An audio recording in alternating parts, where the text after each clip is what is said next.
하시겠습니다. 제 목숨을 잃으면 나의 목숨을 잃으면 구원하리라. 구원하리라. 만약 하나님께서 세상을 창조하시기 전부터 자기 백성들을 택하시고 그 백성들을 통해 영광을 받기 위해 이 만물이라는 세상을 창조하셨다면 반드시 영광을 받으셔야만 합니다. 왜냐하면 하나님이 지으신 세상인데 하나님을 거절하고 죄 가운데 머물러 둘 수 있는 세상과 하나님의 세상이 함께 공존하실 수가 없습니다. 하나님이 만물을 지으신 분이시고 그분이 이 땅을 지으셨다면, 그런데 그분이 지은 세상이 하나님을 거절하고 외면하고 하나님을 모르고 하나님을 부인하고 있는 채 하나님의 세상과 하나님이 지으신 세상, 그러나 타락한 세상이 공존해 있을 수가 없습니다. 왜냐하면 하나님이 만물의 주인이시기 때문이죠.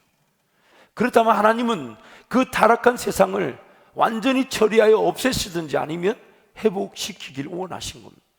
그게 바로 오늘 우리가 받은 구원입니다. 만약 하나님께서 세상을 지으셨을 때에 창조의 결과로 보시기에 심히 좋았다고 말씀하셨다면, 하나님께서 지으신 세상은 지어졌을 때부터 더 이상의 수정이나 보완이 필요 없는 완벽하고 완전한 질서가 세워진 것입니다. 사람이 자기 역할을 분명히 할 수 있는, 그로 인하여 하나님이 영광이 되는 그 질서와 그 원리가 분명히 세워진 것인데, 사람의 타락으로 하나님을 거절하고 하나님을 부인하며 하나님을 떠나는 일로 인하여 그 질서가 무너지고 망가졌다면 내버려 두셔야 될까요? 아니면 회복시키셔야 될까요? 하나님이 그 세상을 포기하지 않으시고 사랑하셔서 회복하신 것이 바로 구원의 은혜인 것입니다. 그리고 마침내 죄로 인해 무너진 듯 보이는 이 세상에서 하나님의 백성들을 통해 이 땅에서도 하나님의 질서가 세워지고 회복되어지게 하실 뿐만 아니라 영원한 천국에서 영원히 온전하고 완전한 하나님 나라 질서를 통한 통치와 다스림이 우리 가운데 나타나게 될 때에 우리는 그 영원한 천국을 영광스러운 하나님의 은혜 아래 거하게 되는 것입니다. 그러므로 우리가 받은 구원은 하나님을 잊었던 자들이 결코 받을 수 없는 은혜의 결과였으며, 하나님 홀로 이루실 수밖에 없으신 하나님 그분의 역사인 것입니다. 그래서 이것을 에스겔서 36장 22절 23절은 이렇게 말하는 것입니다. 우리 함께 선포하겠습니다. 그러므로 너는 이스라엘 족속에게 이르기를, 주 여호와께서 이같이 말씀하시기를, 이스라엘 족속아, 내가 이렇게 행함은 너희를 위함이 아니요 너희가 들어간 그 여러 나라에서 더럽힌 나의 거룩한 이름을 위함이라. 여러 나라 가운데에서 더럽혀진 이름, 곧 너희가 그들 가운데서 더럽힌 나의 큰 이름을 내가 거룩하게 할지라. 내가 그들의 눈앞에서 너희로 말미암아 나의 거룩함을 나타내리니 내가 여호와인 줄을 여러 나라 사람이 알리라. 주 여호와의 말씀이니라. 22절 보니까 하나님께서 우리에게 베푸신 구원의 은혜는 우리 때문에 생겨난 것이 아니라는 것입니다. 하나님 그분 홀로 자기의 더럽혀진 이름, 즉 하나님이 지으신 세상인데 그 지음을 받은 자들이 하나님을 거절함으로 창조주 하나님의 이름이 더럽혀져 있는 그 상태, 세상 자연 만물을 보아도 그 시작점을 추구하고 거슬러 올라가 보아도 하나님께서 지으셨다는 이 진리를 거절할 수 없음에도 그 지음을 받은 세상에서 지음을 받은 존재들이 창조주 하나님을 인정하지 않은 하나님의 이름이 더럽혀져 있는 그 상태, 하나님 그것을 내버려 두실 수 없으셔서 자기 백성이라고 하는 자들조차 하나님을 찾지도 구원의 필요성조차 인식하지 못하고 있는 중에 하나님 그분은 그분의 이름을 다시금 회복시키기 위해 구원의 능력을 베푸신 것이 바로 저와 여러분이 예수 믿고 거듭나게 된 것입니다.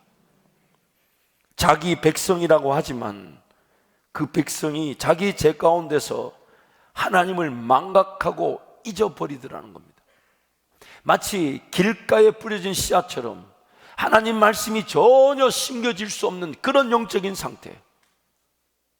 여러분, 오늘 이 땅에 하나님이 지으신 세상이고 우리가 지음을 받은 존재이며 또한 우리의 삶이 끝나는 날 하나님 앞에 서게 된다는 것이 사실이라면 지금 하나님을 제대로 믿어보지 못하는 것만큼 안타까운 일은 없습니다. 영원한 천국에서 하나님과 함께 살아갈 것인데 그래서 나란 존재가 하나님 그분의 이름을 높이며 그분이 영광을 받으시기 위해 나란 존재를 절대적 유일한 존재로, 이전에도 없었고 앞으로도 없는 유일한 가치를 가진 존재로 지으셔서 나란 존재의 삶을 통해 하나님 영광을 받으시도록 그 목적에 따라 이 땅에 존재하고 있는 것인데, 그 하나님이 믿어지지 않고 그 하나님이 제대로 경험되어지지 않고 그 하나님을 제대로 예배하지 못하며, 또한 예배한다고 하지만 삶에 돌아간 자리에서 하나님을 하나님답게 삶의 주인답게 섬기지 못하는 그 어리석음이, 안타까움이 지금 이 자리에 예배한다는 우리에게도 있을 수 있다는 것입니다. 자기가 죄 가운데 사로잡혀 당연히 느껴져야 될 하나님이 느껴지지 않으며, 당연히 들려져야 될 하나님의 음성이 들리지 않으며, 당연히 그분을 인정하고 예배하는 즐거움이 가득해야 될 내 삶이 하나님을 예배하는 즐거움을 모른 채 살아갈 수 있더라는 것입니다. 우리가 태어날 때부터 그렇게 태어난 죄인들이라는 겁니다. 그럼에도 불구하고 하나님이 세상을 짓기도 전부터 계획하신, 하나님의 자녀로 계획하셨다는 그 이유로 나를 구원하셨는데, 나의 죄성이 나를 짓눌러 하나님을 하나님밖에 부를 줄 모르고 하나님을 하나님밖에 예배할 줄 모르는 어리석은 안타까운 결과를 초래하더라는 것입니다. 구원의 필요성은커녕 삶의 목적과 방향에 관심조차 없이 살아가고 있습니다. 최선만 다하면 되는 줄 압니다. 지금 먹고 마시고 입는 것만 있으면 되는 줄 알고 조금만 더 있으면 좋겠다, 조금만 더 여유가 있으면 좋겠다 하며 살아갈 수 있더라는 겁니다. 왜 사는지, 왜 사는지, 왜 살아야 하는지, 왜 먹어야 하는지, 왜 내 삶은 생명을 유지해야 되는지, 왜 남겨져 있는지, 왜 태어났는지, 삶이 어디로 가는지, 무엇하러 가는지, 꼭 가야만 하는지, 목적과 방향에 관심도 없이 죄의 권세 아래 사로잡혀 살아갈 수 있다는 겁니다. 죄로 인한 심판인 죽음과 죽음 이후의 삶에 대해서 회피하고 외면하고 살았었습니다. 나만 죽는 게 아니라 모든 사람이 죽는데, 나만 죽는 건 아닌데 내일이라도 죽을 수 있는 인생에 대해서 경각심을 가지기보다는 내일 죽는 건 내일 죽는 거고 오늘 살아야 되는 건 살아야 되는 것처럼 그렇게 살았다는 겁니다. 그런 자들이 구원을 받은 것은, 그런 저와 여러분이 구원을 받은 것은, 그럼에도 불구하고 하나님께서 창조 전부터 계획하신, 아니 우리를 위해 이 자연 만물을 창조하셨다 하시면서 그 자연 만물 창조의 세계 속에서 저와 여러분의 역할, 즉 그 찬송과 예배와 하나님에 대한 감격과 기쁨으로 살아가도록 하시기 위해서 우리를 선택하셨다는 그 하나 이유로 우리를 포기하지 않으시고 오늘 이 자리까지 우리를 인도해 주신 것입니다. 그래서 이것을 은혜라고 하는 것입니다. 이것을 은혜라고 하는 것입니다.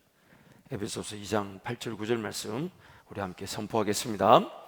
너희는 그 은혜에 의하여 믿음으로 말미암아 구원을 받았으니 이것은 너에게서 난 것이 아니요 하나님의 선물이라. 행위에서 난 것이 아니니 이는 누구든지 자랑하지 못하게 함이라. 이 세상에는 두 부류의 사람들이 존재합니다.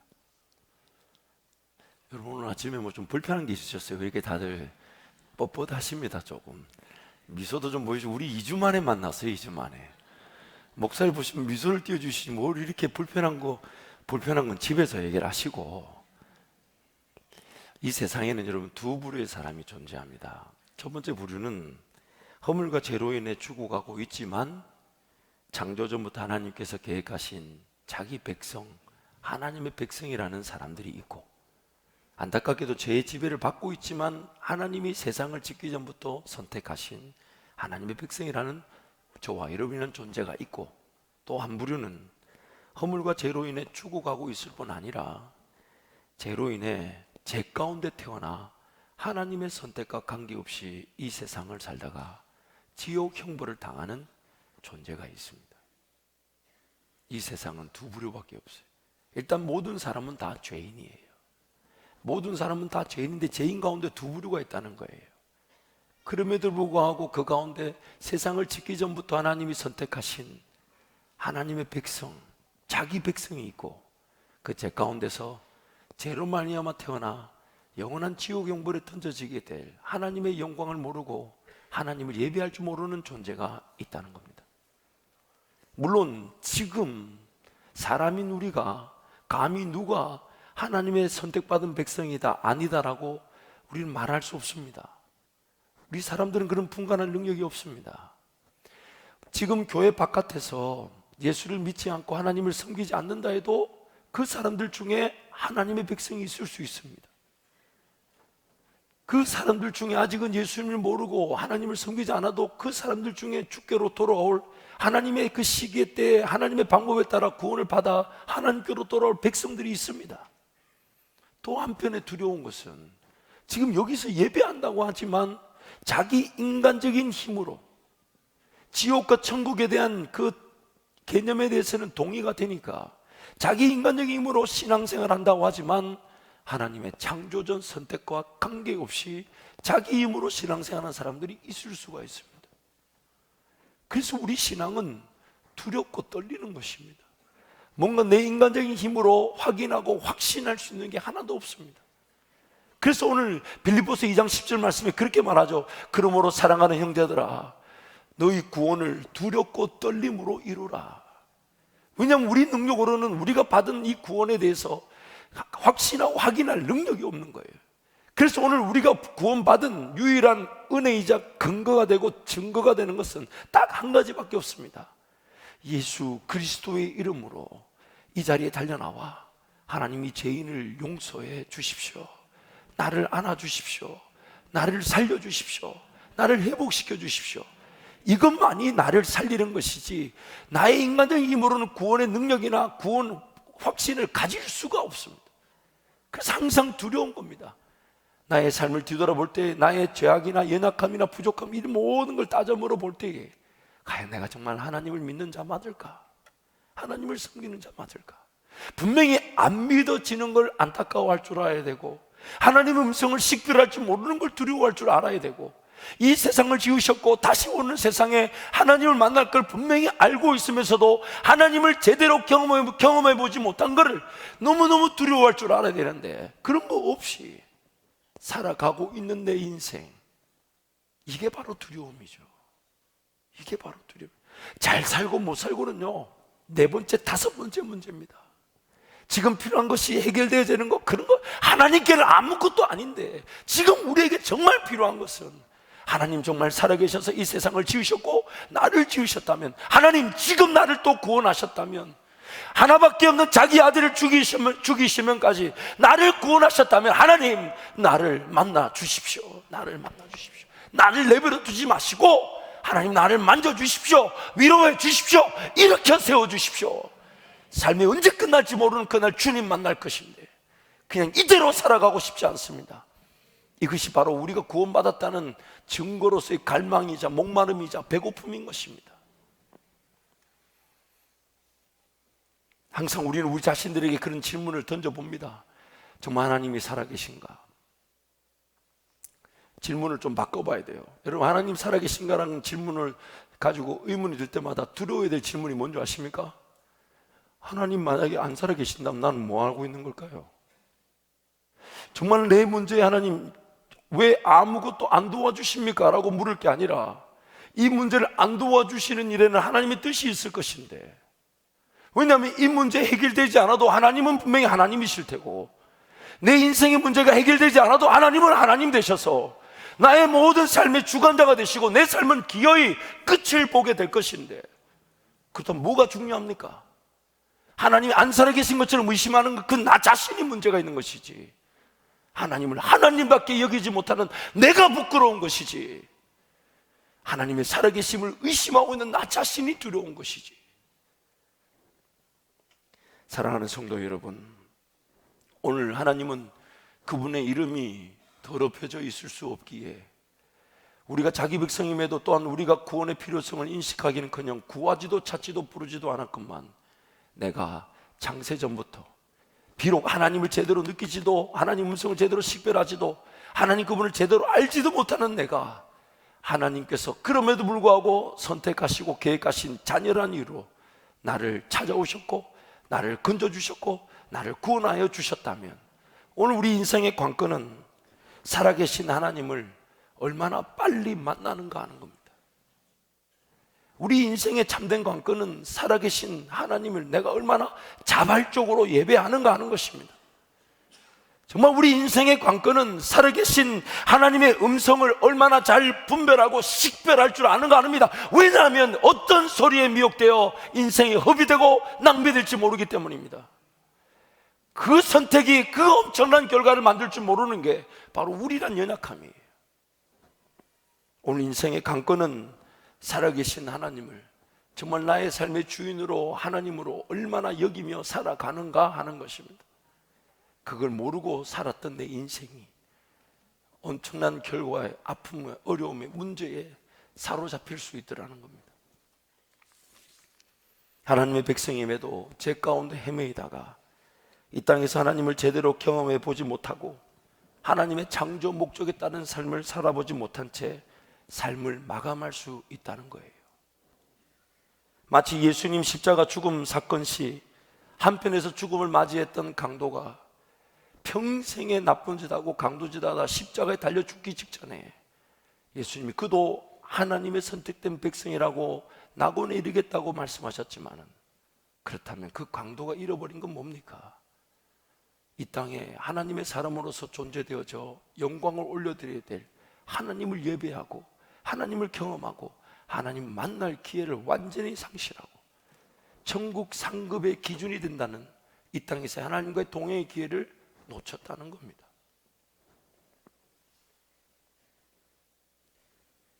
십자가 평생의 강도짓으로 인해 십자가 처형을 면할 수 없었던 인생도 하나님이 찾아오신다는 그 분명한 진리가 오늘 우리에겐 위로가 되지만 지금 살아가는 저와 여러분에겐 도전입니다. 내 인생도 그렇게 마칠 수 있다는 겁니다. 그래서 오늘 본문 말씀은 그러한 위험을 우리에게 경고하고 있습니다. 23절부터 27절 말씀 함께 선포합니다. 또 무리에게 이르시되 아무든지 나를 따라오려거든 자기를 부인하고 날마다 제 십자가를 지고 나를 따를 것이니라. 누구든지 제 목숨을 구원하고자 하면 잃을 것이요 누구든지 나를 위하여 제 목숨을 잃으면 구원하리라. 사람이 만일 온 천하를 얻고도 자기를 잃든지 빼앗기든지 하면 무엇이 유익하리요?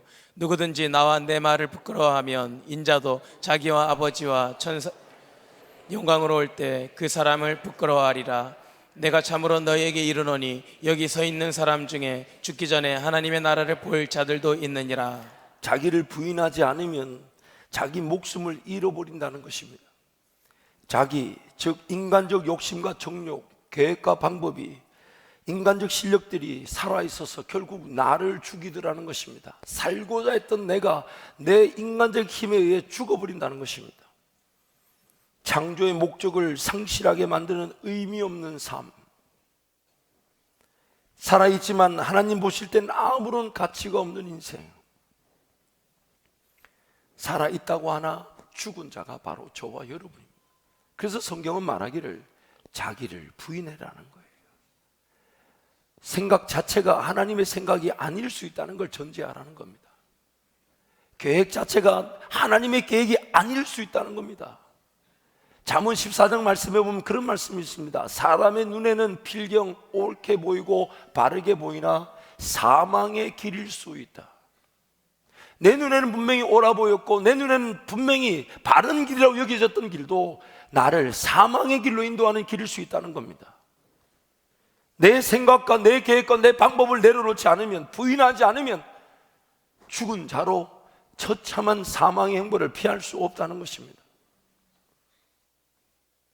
정말 우리가 두려워해야 될 것은 자기 부인의 삶을 살지 못한 채 이 땅의 삶이 끝이 난다면 과연 구원을 위한 그의 믿음이 참다운 것이 아닐 수 있다는 겁니다.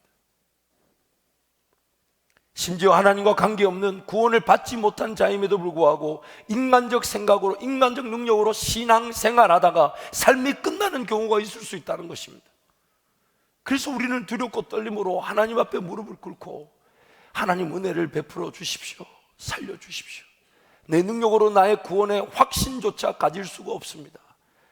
나를 구원하신 예수 그리스도 이름 의지하는 것 외에는 자랑할 것이 없다고 달려나왔을 때 그 기도가, 그 예배가 하나님의 위로와 평안을 맛보게 되는 것입니다. 하나님의 구원을 받은 백성이라고 하지만 하나님과 관계없이, 오늘 본문 말씀 보니까 온 천하도 가질 수 있다고 합니다. 하나님과 관계없이 부와 명예와 권력도 다 가질 수 있다고 합니다. 그러나 만약 그 자기 영혼을 구원하지 못한다면 그 가진 것이 무슨 소용이 있겠냐는 거예요. 그래서 성경에 이렇게 말하죠. 그 무너짐이 심하니라. 평생의 삶을 하나님 그분과 관계없이 살다가 나름 누린다고 누렸고 가진다고 가졌고 나름 자기 나름대로 봉사 헌신했지만 만약 그가 하나님과 관계없는 자라면 그가 가진 것, 그가 누린 것, 그가 해난 모든 일이 무너지는 모래 위에 건물밖에 되지 않습니다. 하나님의 구원을 받은 백성이라고 하지만 안타까운 것은 우리가 우리를 부인하는 법을 모른다는 거예요.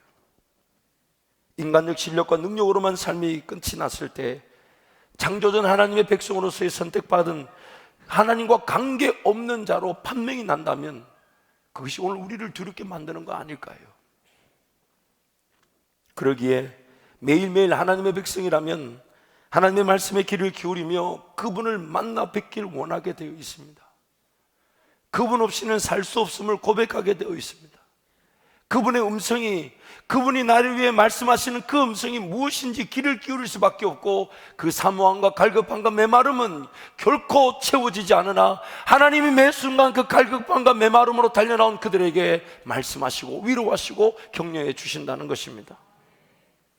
어차피 하나님의 인도하심 없이는 살아갈 수 없는 게 인생입니다.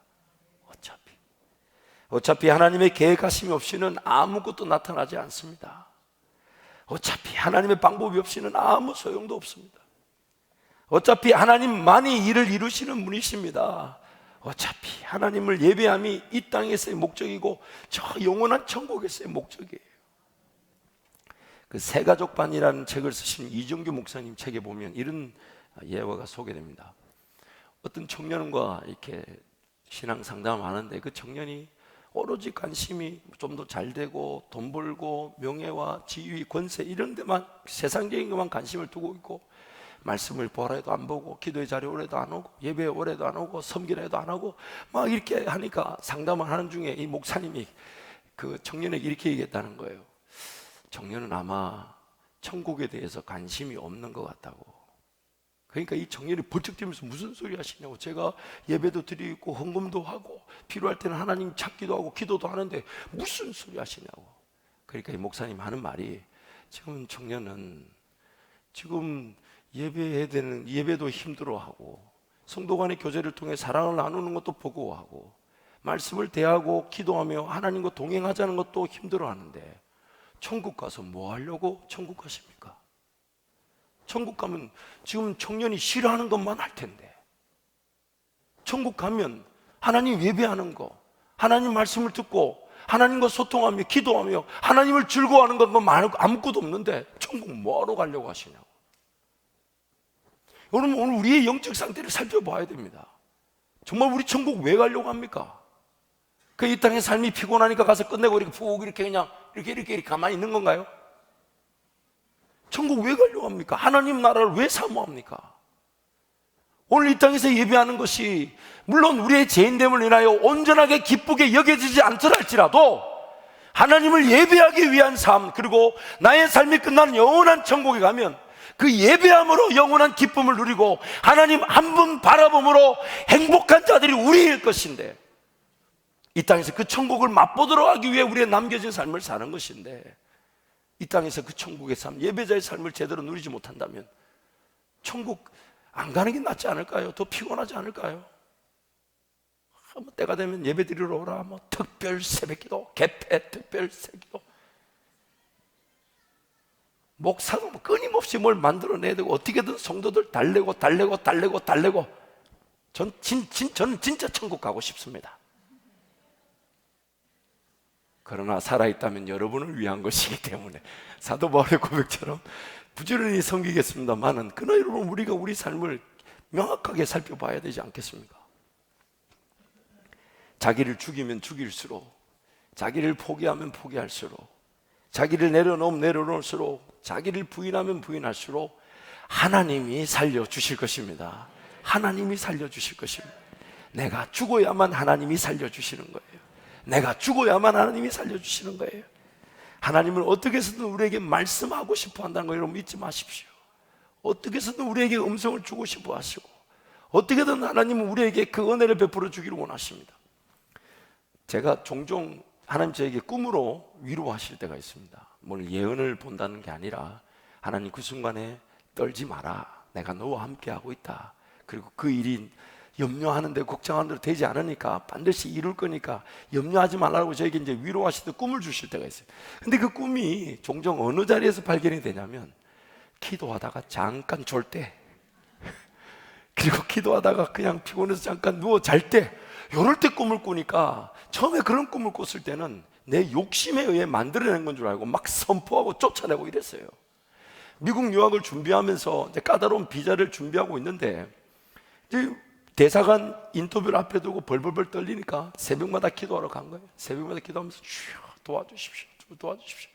생각해보면 어차피 치를 일이니까 하나님께 달렸음을 믿고 그 기도의 자리에서 막 벌벌벌 떨 게 아니라 좀 찬양하고 기뻐하고 그날에 해야 될, 오히려 복음을 전하고 섬겨야 될 걸 섬기면 될 텐데, 그거 어떻게든 떨려가지고 일이 안 될까 싶어가지고 달달달달 주여, 뭘 믿었는지 모르겠어요. 하여튼 떨리는 거야.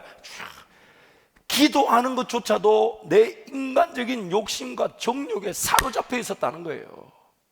하나님을 어떻게든 위로하고 싶은데, 그래서 그 기도의 순간에 길을 좀 열고 하나님을 좀 기대하고 찬양하고 예배하고, 그리 아니하실지라도 내 인생이 거기서 끝이 나는 게 아니니까, 그 일이 이루어지지 않아도 하나님은 내 삶을 붙들고 기회의 은혜의 자리에 이르게 하실 것이니까.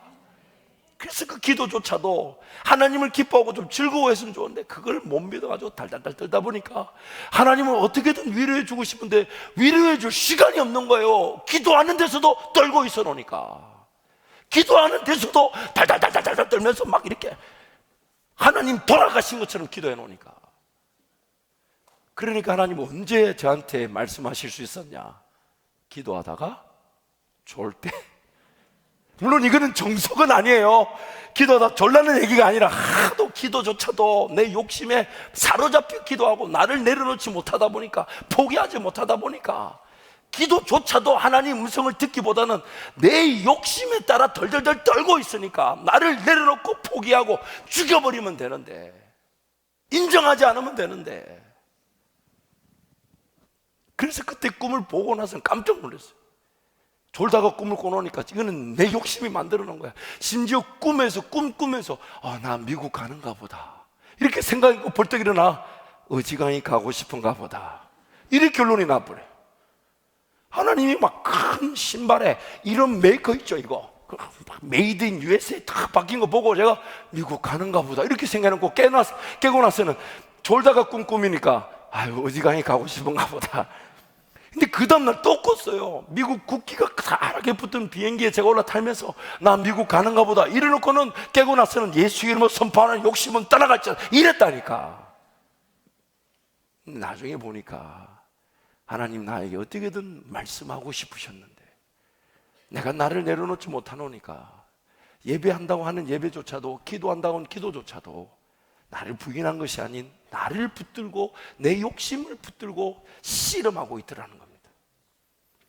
구약에 보면 하나님의 축복과 하나님의 그 권세를 알면서도 인간적인 실력과 능력으로 다투듯 하나님의 복을 쟁취하듯 싸우듯 그렇게 살았던 삶이 나옵니다. 바로 야곱이죠. 태어날 때부터 예서가 아닌 야곱을 선택하셨다 하셨고, 하나님의 축복이 뭔 줄 알아 장자의 축복 자체를 사모했었고, 아버지를 통해 허락하신 하나님의 축복을 기대했었지만 그 모든 과정에서 하나님을 인내하고 하나님을 기다리고 하나님을 신뢰하기보다는 자기 방법으로 몸부림치며 살았던 인생 야곱. 그가 창세기 49장에서 그렇게 말합니다. 47장 9절에 보면 야곱이 바로에게 아뢰되 내 나그네 길의 세월이 130년인데 내 인생은 험악한 세월을 보내었나이다. 왜 험악했냐? 분명히 하나님의 은혜가 하나님의 도우심이 없지 않았습니다. 뒤를 돌아보면 내 잘못된 욕심과 정욕에 사로잡혀 잘못된 선택과 결정으로 인한 아픔과 어려운 문제가 있었지만 하나님이 그래도 건져내 주셨다요. 건져내 주셨지만 평생 하나님의 꿈이나 하나님의 나라나 하나님의 그분의 이루실 역사에 대해서 꿈을 꾸지 않은 채 내 실력과 능력으로만 살다가 실패한 자리에서 도우시는 하나님만 경험했다는 겁니다. 험악한 인생이었다는 거예요. 하나님 그분의 살아계심을 믿고 그분의 방식과 그분의 음성, 그분의 인도하심 내 삶을 맡겨주기보다는 내 힘과 능력으로 바들바들거리며 살았다가 실패하고 좌절하고 넘어져서 아무도 도울 자 없으면 그때 하나님이 나를 건져주시는 은혜는 있었지만 미리 하나님께 내 삶을 내어드려서 기도의 자리와 예배의 자리와 하나님 음성을 식별하고자 하는 그 은혜의 자리에서 하나님을 예배하지 못하더라는 겁니다. 도깨비 방망이는 휘둘 줄 알았지만 하나님 그분의 뜻에 따른 삶은 살 줄 몰랐다는 겁니다. 하나님을 섬기면서 하나님의 백성답게 살아갈 기회를 잃어버리는 삶. 자기를 부인하지 않으면 결코 살 수 없는 자들이 바로 저와 여러분 하나님의 백성이라는 자들인 것만 여전히 죄를 이기지 못하는 자들. 어떤 욕심과 정욕에 붙들린 줄도 모른 채 붙들려서 하나님의 뜻이 없는 곳에서 헤매는 인생. 자신도 모르는 사이에 인간적 욕구를 해결하기 위해 하나님 나라를 저버리고 목적을 상실한 삶. 염려하지 않아도 될 일을 염려하고 걱정하지 않아도 될 일을 걱정하고 두려워하지 않아도 될 일을 두려워하고 근심하지 않아도 될 일을 근심하는 하나님을 믿는다 하면서 믿지 못하는 자들. 하나님의 능력과 권세를 믿지 못하여 구하지 못하고 도리어 구한다고 하는 것조차도 자기 정욕으로 쓰려고 잘못 구하는 기도.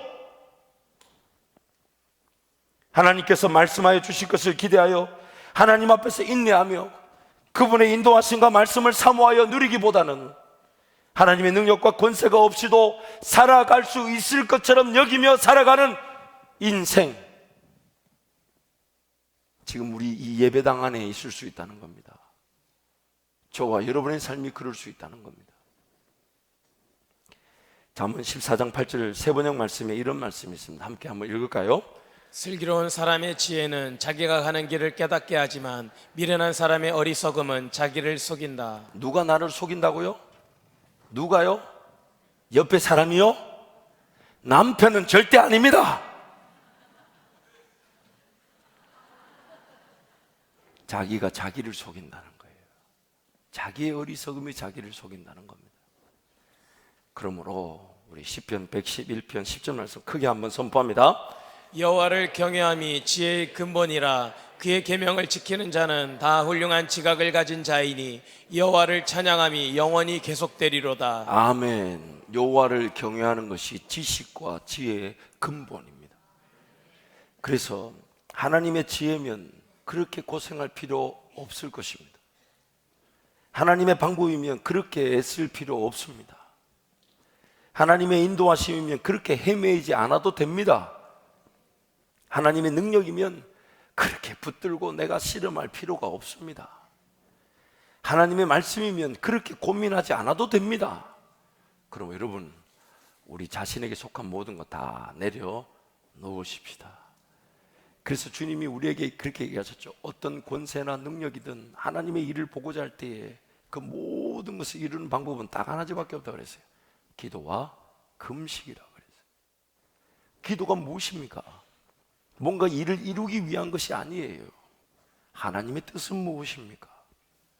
하나님, 지금 이런 필요와 원함 저에게 있어야 될 것처럼 여겨지지만 하나님도 분명히 내 상황을 보고 계실 것인데, 하나님도 분명히 내 상황을 모르지 않으실 것인데 하나님 무엇을 원하십니까? 하나님, 지금 이것이 해결되지 않아도 내 삶이 포기되어질 수 없는 것은 하나님이 나를 놓지 않으실 것이기 때문에. 하나님의 뜻은 무엇입니까? 뭔가 든 생각이 있고 뭔가 든 계획이 있고 뭔가 든 방법이 있다 해도 행여나 이것이 내 인간적인 것일 수 있기 때문에 하나님께 묻는 겁니다. 하나님 거 맞습니까? 하나님 계획 맞습니까? 하나님 방법 맞습니까? 하나님이 원하시는 거 맞습니까? 그것이 바로 나를 부인하는 겁니다.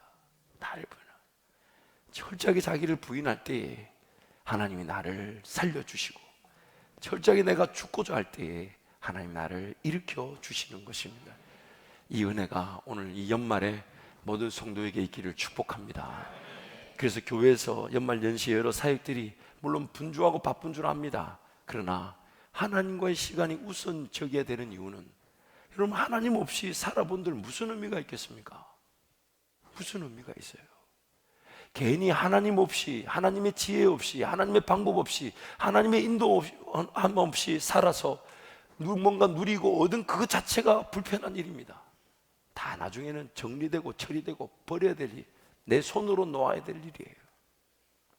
차라리 좀 덜 먹고 덜 마시고, 아니 일이 안 되더라도 내가 기도의 자리에 달려나가 그 시간을, 기도하는 시간을 들여서 잃어야 된다면 여러분, 그 잃는 게 행복한 겁니다.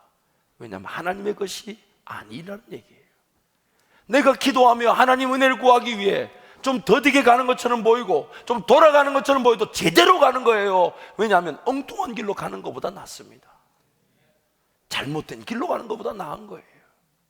하나님과 함께 제대로 가는 것이 좀 더디게 보이고 느리게 보여도 제대로 가는 것이 엉뚱한 열매를 거두지 않는 것인데, 개인이 재촉해서 걸어가다가 엉뚱한 열매 맺어서 그것도 나중에 처리하고 정리하고 빚진 거 갚아야 되고 허리띠 졸라매야 되고 굶어야 되고 인내해야 되고, 그러므로 차라리 옳게 바른 길을 제대로 가는 것이 낫지 급하게 서둘 일이 아니란 말이에요.